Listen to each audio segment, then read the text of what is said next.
The Pacific Ocean is heating up again, no, not because of climate change, but because two naval giants are squaring off like it's battleship.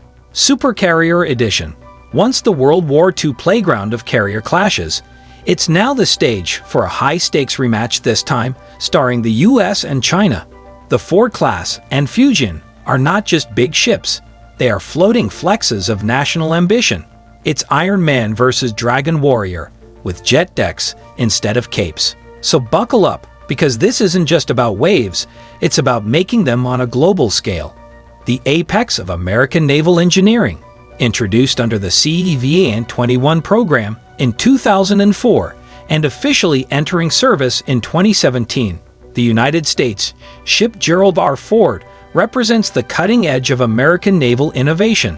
Though it retains the silhouette of its predecessor, the Nimitz class, the Ford class is fundamentally a leap forward in naval architecture and combat capability, boasting a staggering cost of $12.8 billion for the vessel itself and an additional $4.7 billion in R&D. The United States ship Ford is a floating city.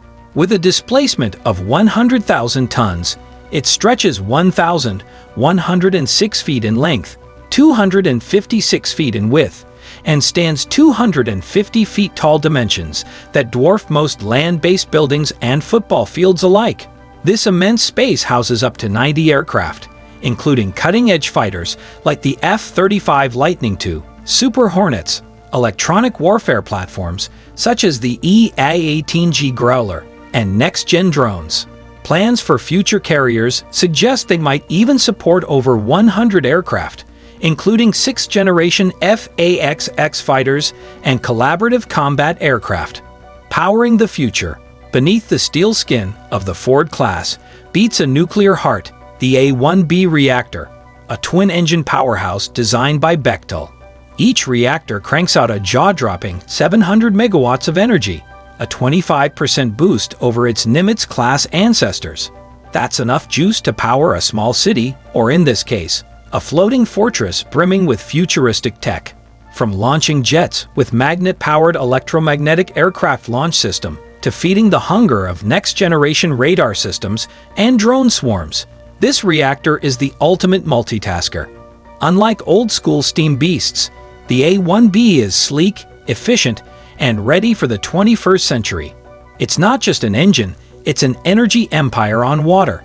As technology evolves, the A-1B ensures the Ford does not just keep up, it leads the charge.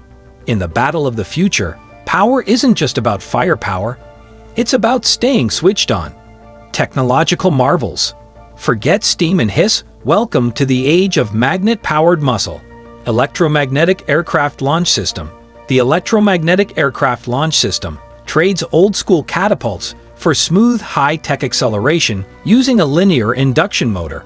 Jets now leap off the deck like silent thunder, with less stress on airframes and more flights per day, up to 25% more, in fact. And when it's time to come home, the advanced arresting gear takes over like a digital catcher's mitt. No more brute force hydraulics. Advanced arresting gear gently decelerates even fragile drones with pinpoint precision. These two systems are more than gadgets, they are game changers. They save space, trim crew requirements, and slash costs by billions. It's a tech symphony in motion, where magnetism meets military might. Welcome to the future of carrier aviation. Quieter, cleaner, and a whole lot smarter. Weapons elevators and radar systems. Another innovation is the ship's weapons elevators. 11 high-speed lifts move up to 24,000 pounds of munitions at 150 feet per minute, reducing aircraft rearming time from hours to minutes. Though plagued by technical issues during development, these elevators are now fully operational. The Ford class also adopted a sophisticated dual-band radar system, initially developed for the Zumwalt-class destroyers. Integrating X-band and S-band radars, DBAR allows all-weather tracking and threat detection. Future Ford-class ships, like the United States ship John F. Kennedy, CEVN 79, will replace DBR with the Enterprise Air Surveillance Radar, saving over $180 million and reducing overall costs. Scaling the fleet. Despite its astronomical cost, the Ford class is seen as the cornerstone of the U.S. Navy's future. The Navy plans to field at least 10 such carriers, with several already named, including the John F. Kennedy, Enterprise, Doris Miller, William J. Clinton, and George W. Bush. The Department of Defense's 30-year shipbuilding plan, 2025 to 2054, outlines a future fleet of 381 ships, 12 of which will be supercarriers, most likely Ford class. Each new iteration is expected to be more cost-effective, potentially approaching a $10 billion price tag. The Dragon rises. While the U.S. Navy refines its legacy of dominance, China is catching up at an unprecedented rate. In 2012, China had no operational aircraft carriers. Just a decade later, it launched the Type 003 Fujian, its third and most advanced carrier. The Fujian is China's first domestically built carrier using electromagnetic launch technology, similar to electromagnetic aircraft launch system. At 1,036 feet in length, 249 feet in width, and 80,000 tons of displacement, it is slightly smaller than the Ford. However, it can carry around 52 aircraft, 40 planes, and 12 helicopters. Unlike Ford, Fujian is conventionally powered, presenting operational limitations in range and endurance. However, its use of modern technologies, including the Shenyang KJ-600 airborne early warning aircraft, marks a significant step in China's ambition for global naval reach. Battle for the skies. Ford-class carriers are part of a broader U.S. global network that includes drones, satellites, submarines, and foreign bases.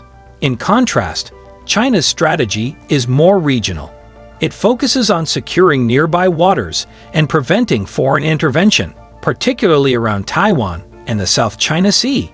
This difference in approach is seen in China's development of the anti-access area denial strategy, with assets like the DF-21D and DF-26 ballistic missiles dubbed carrier killers and advanced destroyers like the Type 055. China seeks to make it dangerous for U.S. forces to operate within striking distance. Additionally, China is expanding a network of fortified artificial islands, enhancing its ability to control key maritime routes. These developments make any U.S. carrier operation in contested waters a high-risk endeavor. Endurance and experience. China may be sprinting ahead in shipbuilding and tech, but when it comes to actual combat experience, it's still in the rookie league. The United States, by contrast, has been running the naval marathon since World War II, fighting wars, leading coalitions, and mastering crisis response across the globe. From the gunfire in Korea to the sandstorms of the Persian Gulf, U.S. carriers have been there, done that, and launched sorties too. This battle-hardened pedigree gives American commanders a playbook thick with real-world wisdom. But experience isn't eternal. China's learning curve is steep, and it's climbing fast. With relentless training, wargaming, and forging tight-knit regional alliances, China's Navy is shaping up for prime time. It's no longer just about steel and missiles. It's about brains, drills, and building a Navy that can think and fight like a veteran. The tide of experience may still favor the U.S., but China is catching the wave. More than a naval race, this is not just a showdown of steel giants, it's a clash of ideologies sailing on the high seas. The U.S. sees its carriers as global peacekeepers, ready to flash their deck lights wherever freedom needs a lift. China, on the other hand, treats its carriers like vigilant guardians, built to protect borders and send a clear back-off message. It's power projection versus power protection, two rival playbooks in the great geopolitical chess game. The Ford versus Fujian face-off is just the tip of the iceberg. Beneath lies a struggle over influence, strategy, and world order. Who will write the rules of the Indo-Pacific?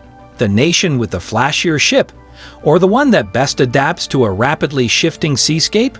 In this naval drama, the real prize isn't just ocean dominance, it's the future itself. If you enjoyed this deep dive into the battle of the supercarriers, drop us a like and fire up that subscribe button like an electromagnetic aircraft launch system catapult. Got thoughts on who'll rule the waves, Ford or Fujian? Let's talk strategy in the comments below. And don't forget to ring that bell so you never miss a mission briefing from the front lines of global power.